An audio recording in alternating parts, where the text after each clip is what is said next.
Salutare doamnelor și domnilor, sunt Traian Stoianov și începem. So hello, ladies and gentlemen, I am Traian Stoianov and we are starting the interview. Our invitee of today is the ambassador of Sweden to Chisinau, Her Excellency Katarina Fried. Thank you for having me again. Since our last meeting, the Republic of Moldova has taken a significant step toward the EU membership with the start of negotiations a year ago. How would you evaluate the actions taken by the authorities from June 25, 2024 to the present? Well, I mean, it has been a true privilege to follow the journey that Moldova has done, not only the last year, but also the last 4 years that I have been here in Moldova. I think that what I see is a country that is really going into a very deep transformation. And for me, it's a positive transformation.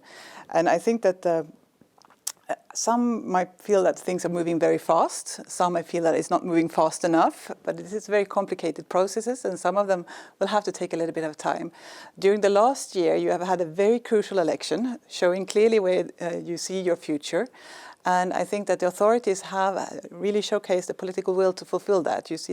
We have seen progress when it comes to judicial reforms, when it comes to transparency in the systems, in various sectors. We have seen it also when it comes to building the democratic resilience, despite all these efforts we see from the Russians to unsettle the situation here in Moldova and also internal challenges. So I think that we are very impressed what we are seeing has been done during the last year here in Moldova. What are the priority areas for Sweden in supporting Moldova's EU accession process? Actually, we did a review of all the present projects that we have here in Moldova, and we recognize that we are engaged in all the different chapters of the EU acquis to support Moldova to transform into an EU member state. We have quite a large number of Swedish authorities that are working with their counterparts here in the country. It's ranging everything from the tax authorities to the police to the weather forecast to what else could I mention? Chemical and radioactive waste management, to just mention a few. I think we also engage in the prison system. There's like a wide range. So I think that we are here working at the embassy. We are having 4 key areas where we are focusing our efforts at. It's one area which is focusing on human rights, democracy, rule of law and gender equality. Then we have one that is focusing on inclusive economic development. Then we're working on environment and climate resilience. And then we're also working on sustainable and peaceful, resilient communities. Your Excellency, one of the biggest challenges this year was the energy crisis last winter, which left people on the left bank of the Dnistru in darkness and cold. The so-called authorities in the region refused long-term EU assistance, opting instead for a Russian loan. Do you think accepting the proposed aid could have provided a durable solution for years to come, rather than just for one season? Well, I think that the energy crisis really showed Moldova where you have your true friends. The Russian decision to cut off the gas in the middle of the coldest season of the year really showed that you cannot trust them. And they have used energy as a weapon before, and I'm quite certain that they will do it again if they get the chance. So I think we need to prepare ourselves for that. I mean, when it comes to your question, I think I was extremely proud to see how swiftly the EU could come together and offer a support package also for the left side of the river. And this package, of course, still stands. If the de facto authorities in the Transnistrian region are open to having a more long-term and durable solution, I think the EU will be there to have that discussion with them. Of course, there will be some conditionalities attached to it, but it's still there. So I think giving the shortcut of having this solution with Russian support is not going to help them in the long run, but I think that the EU would definitely provide a more viable solution if they were open to that. But also the energy crisis showcased the unity and support of EU countries, including Sweden.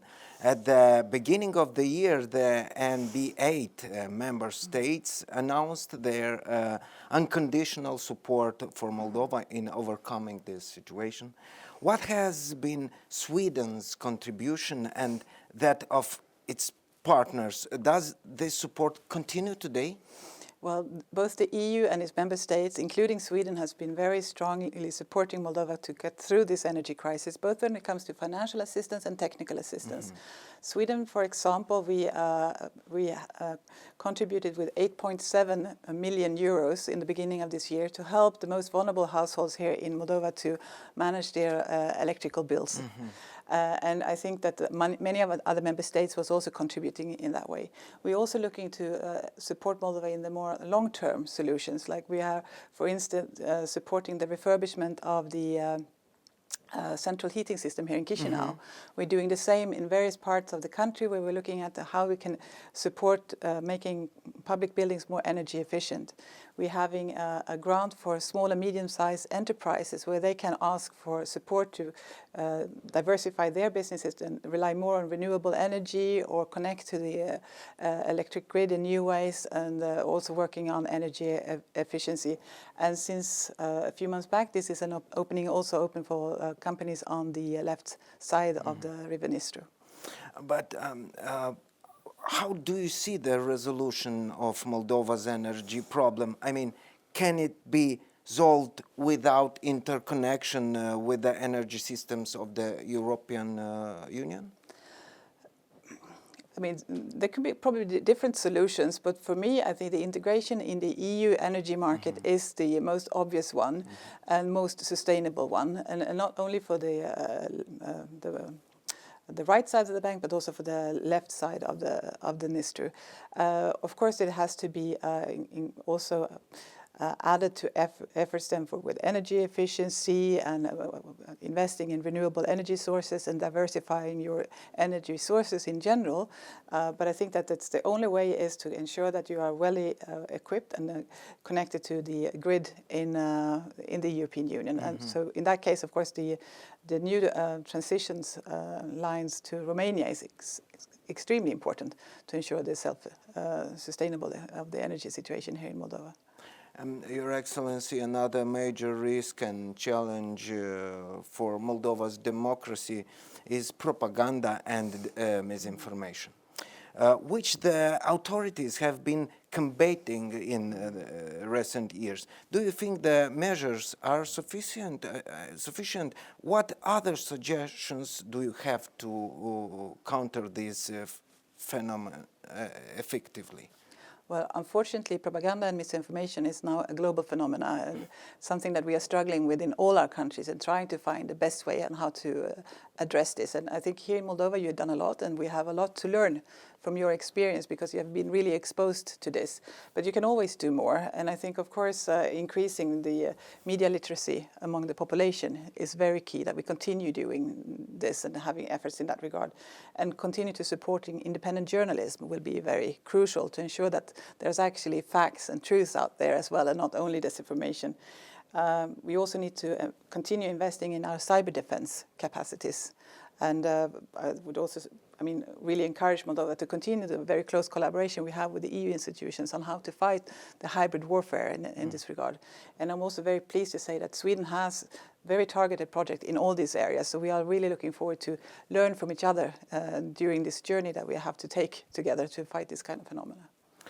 In addition to the energy issue, where Sweden's support is evident, what current projects are supporting Moldova?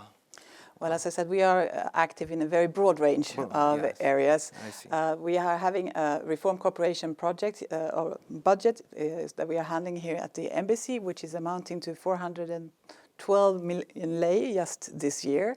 And these are distributed in the areas that I mentioned earlier. And what we are trying to do is to compile a list of all of the activities that we have as updated as possible, and we post it on our webpage, so everyone will be able to follow what we are doing in a very transparent manner. And I should also add, I didn't say that before, that this year we have also been focusing very much on ensuring that we are supportive of that you have the capacity to have a free and fair election. So we have also invested a lot in both the independent media, we have invested in supporting the Central Election Commission, and we're also supporting national and local election observation. So we hope that they will be able to help you having a free and fair election in the fall. And finally, how do you envision Moldova's development in the next, let's say, 5-10 years?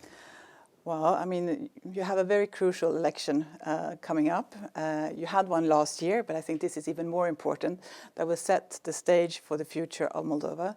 But if you do consider and you choose to continue on the EU path, and that you continue with the same intensity of the reforms that are now underway, I'm quite certain that we will see within the next decade a very strong, vibrant EU member state in Moldova with a good economy and a place where people will like to stay and live and develop their families.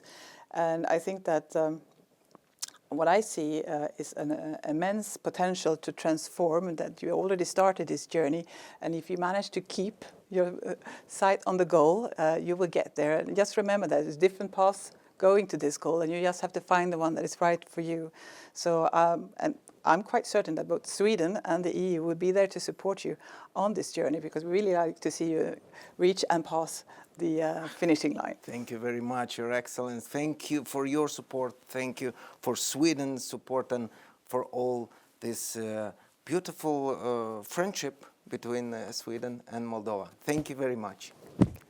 Ladies and gentlemen, thank you very much for your attention. We discussed here with the Ambassador of Sweden to Chisinau, Her Excellency Katarina Fried. Thank you very much and see you soon.